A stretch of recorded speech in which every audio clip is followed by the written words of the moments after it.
Assalamualaikum warahmatullahi wabarakatuh. Selamat datang kembali di Arwana Misteri.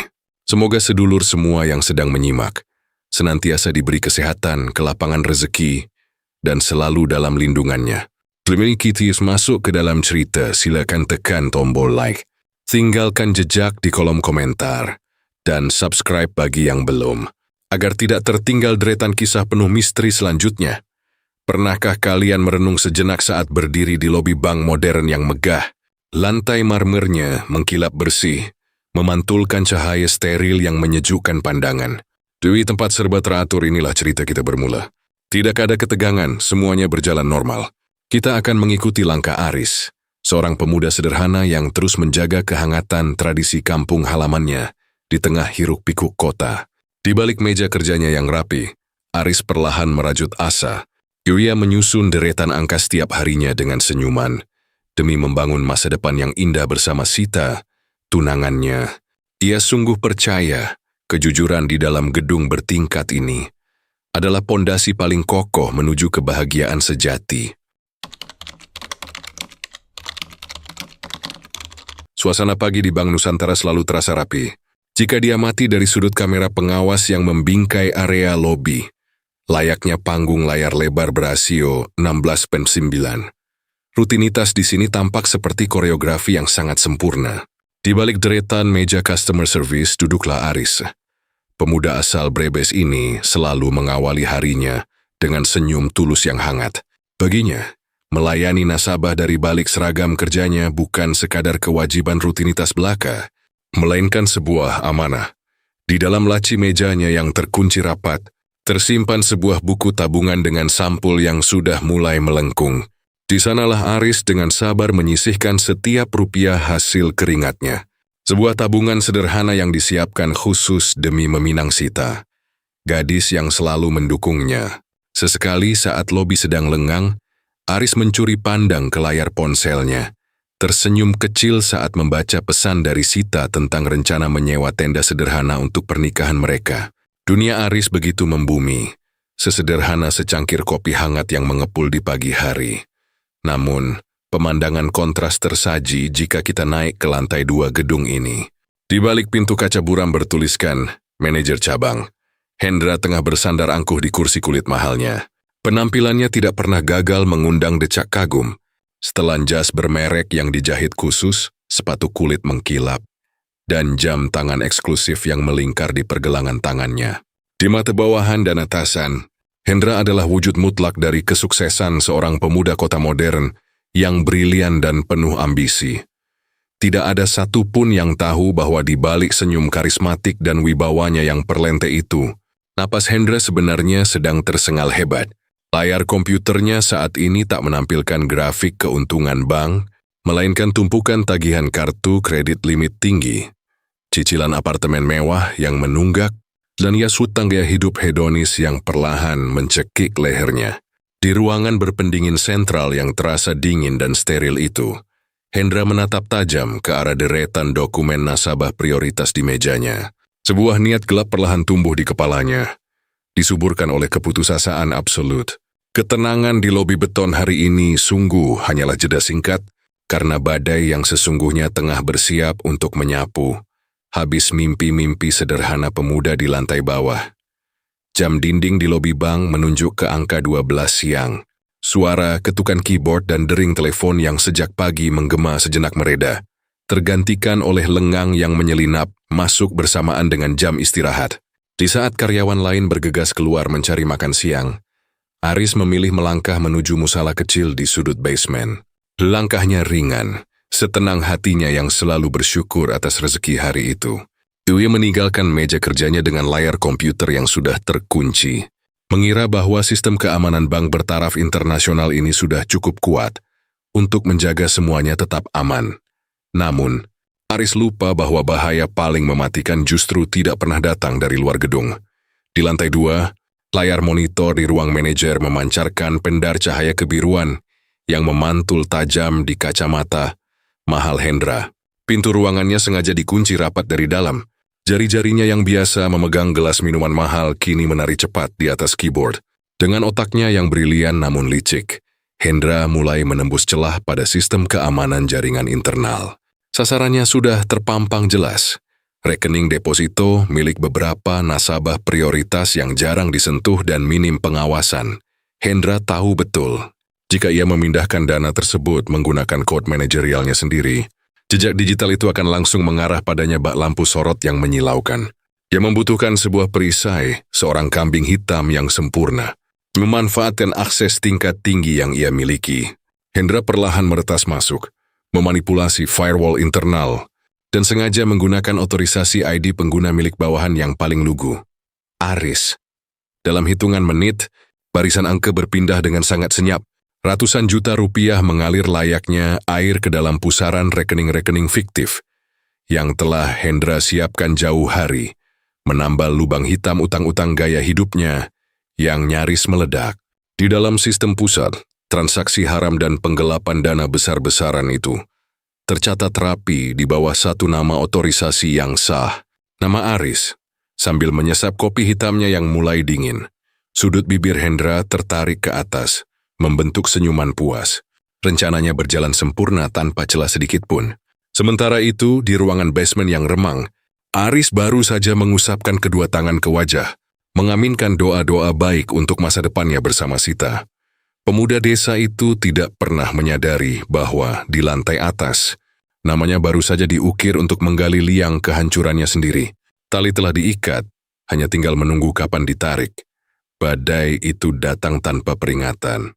Tepat di pertengahan bulan, tim audit internal dari kantor pusat tiba-tiba turun melakukan inspeksi dadakan.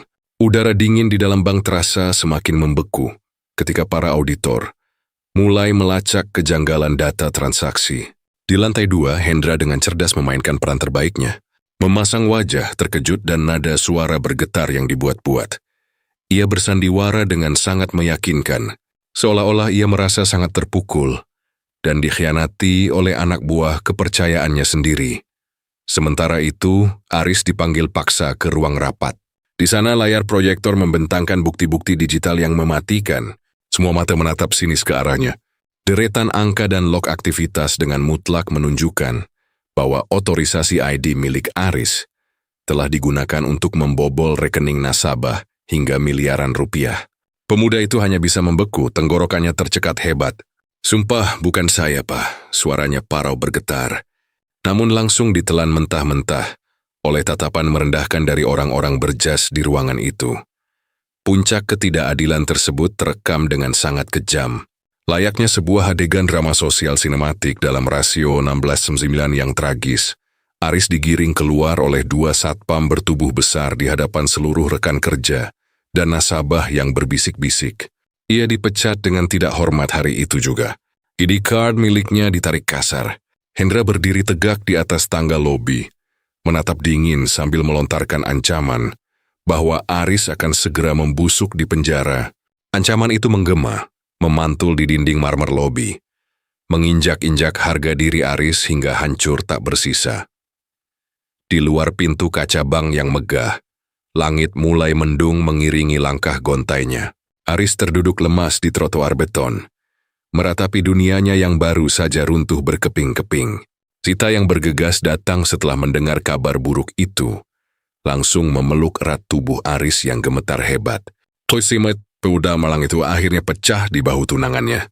Sita mengusap punggung Aris, membisikkan kata-kata penenang untuk merajut kembali serpihan hati pemuda itu. Mirih dalam haus hati kok Sita sangat menyadari, melawan orang berkuasa tanpa sepeser, pun harta ibarat menghancurkan tembok beton tebal hanya dengan tangan kosong. Hari-hari berikutnya berubah menjadi labirin keputusasaan yang sangat menyiksa bagi Aris. Bersama Sita yang tak kenal lelah mendampinginya, pemuda itu menyusuri kerasnya aspal ibu kota demi mencari keadilan yang tersisa. Mereka mengetuk pintu demi pintu kantor bantuan hukum, memohon belas kasihan dengan membawa setumpuk berkas pembelaan yang rapuh. Namun keadilan di kota besar rupanya memiliki label harga tinggi yang tak sanggup mereka tebus. Uang dan relasi Hendra terlampau menggurita. Setiap pengacara yang awalnya bersimpati, mendadak mundur teratur saat mengetahui siapa lawan raksasa yang harus mereka hadapi. Hukum positif yang tertulis rapi di atas kertas putih ternyata sama sekali tidak berpihak pada kaum marginal seperti Aris. Di sebuah kamar kos sempit dan pengap, Aris duduk terpekur menatap kosong ke arah lantai. Bayangan dinginnya jeruji besi penjara semakin nyata mengintai masa depannya.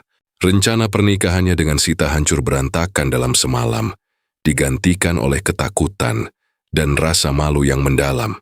Ia merasa begitu kecil dan tertindas di bawah hak sepatu kulit mahal milik Hendra, diinjak tanpa ampun oleh sistem yang seharusnya melindunginya. Kebenaran telak telah dibungkam habis-habisan oleh tebalnya lembaran rupiah.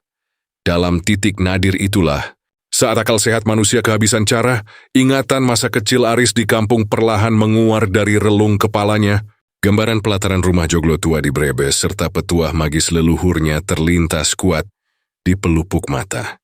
Ia teringat akan sebuah tradisi kuno yang syarat akan kengerian, pengadilan tertinggi di Nusantara, ketika lisan manusia tak lagi bisa dipercaya. Aris mengangkat wajahnya dan menatap Sita dengan sorot mata menyala, menembus batas keputusasaannya, yang menyadari sepenuhnya ada satu pengadilan gaib yang tidak akan pernah bisa disuap oleh seluruh kekayaan Hendra di dunia ini. Pengadilan kelam yang tidak membutuhkan meja hijau maupun saksi pengacara ahli, melainkan menuntut nyawa beringas sebagai jaminan mutlaknya. Sebuah sumpah maut telah menunggu. Sore itu awan mendung menggantung begitu rendah di atas gedung bank. Di area parkir khusus eksekutif yang remang, langkah nyaman Hendra menuju mobil mewahnya mendadak terhenti. Sosok Aris berdiri tegap menunggunya di antara bayangan pilar beton yang dingin. Sorot mata pemuda itu tak lagi menyiratkan ketakutan dan keputusasaan, melainkan kobaran api keberanian dari seseorang yang sudah tidak memiliki apa-apa lagi untuk dipertaruhkan. Hukum dunia mungkin bisa Bapak beli dengan mudah, desis Aris. Suaranya mengiris kesunyian basement. Tapi kalau Bapak memang tidak memanipulasi data dan tidak mencuri uang itu, saya tantang Bapak melakukan sumpah pocong di kampung saya. Di Brebes, tawa merendahkan langsung pecah dari mulut Hendra, menggema nyaring memantul di dinding parkiran. Bagi seorang manajer modern yang memuja akal sehat sepertinya, ajakan itu adalah lelucon paling konyol yang pernah ia dengar. Sumpah gaib, tahayul kampungan macam apa itu? Hendra memandang Aris dengan raut jijik, bersiap masuk ke mobil, dan mengabaikan orang yang ia anggap sudah gila tersebut. Namun, tangan Hendra yang memegang gagang pintu mobil terdiam saat otaknya yang licik mulai berhitung. Belakangan ini, beberapa petinggi direksi mulai mencurigai gaya hidup mewahnya yang tak masuk akal pasca kasus hilangnya dana nasabah. Tatapan sinis dari atasannya mulai sering ia dapati di ruang rapat. Hendra tiba-tiba menyadari satu hal. Ia membutuhkan sebuah panggung sandiwara yang besar dan dramatis. Senyum miring penuh kelicikan perlahan menghiasi wajah bersihnya. Pas susahnya berbaring di bungkus kain putih lusuh dan merapalkan omong kosong. Ini adalah propaganda yang sempurna. Jika ia berani secara sukarela melakukan ritual yang paling ditakuti oleh masyarakat awam, citranya sebagai korban fitnah bawahan akan bersih tanpa celah di mata para direksi bank. Baik, ucap Hendra angkuh sambil menepuk pundak Aris dengan kasar dan tersenyum meremehkan. Siapkan teater bodohmu itu di kampung, kan kubuktikan bahwa takhayul murahanmu tak sebanding dengan kenyataan. Kesombongan membutakan akal sehat Hendra. Ia melangkah pergi meninggalkan Aris dengan tawa kemenangan di dalam mobilnya, tanpa sadar bahwa ia baru saja menerima undangan resmi menuju nerakanya sendiri. Perjalanan panjang membawa Hendra menjauh dari gemerlap lampu neon ibu kota, menuju kepekatan malam kampung halaman Aris di Brebes. Transisi kedua dunia itu terasa begitu kasar. Lobi beton steril kini berganti menjadi jalanan tanah basah yang dingin dan lembab sisa hujan sore tadi. Tidak ada bising deru kendaraan mewah. Yang terdengar hanyalah paduan suara jangkrik dan gesekan daun jati yang berayun diterpa angin malam. Di tengah perkampungan yang hanya diterangi cahaya lampu kuning temaram, berdirilah sebuah masjid tua berlantai tegel kusam. Tempat pengadilan paling purba ini digelar. Hendra melangkah masuk dengan kemeja kasual mahalnya, menampilkan raut wajah meremehkan yang sama sekali tak ditutup-tutupi. Dia menatap jijik pada warga desa yang berkerumun dengan wajah tegang. Bagi Hendra, ini tak lebih dari panggung teater murahan. Tanpa ragu, ia membiarkan sesepuh desa mengarahkan tubuhnya berbaring di atas tikar pandan.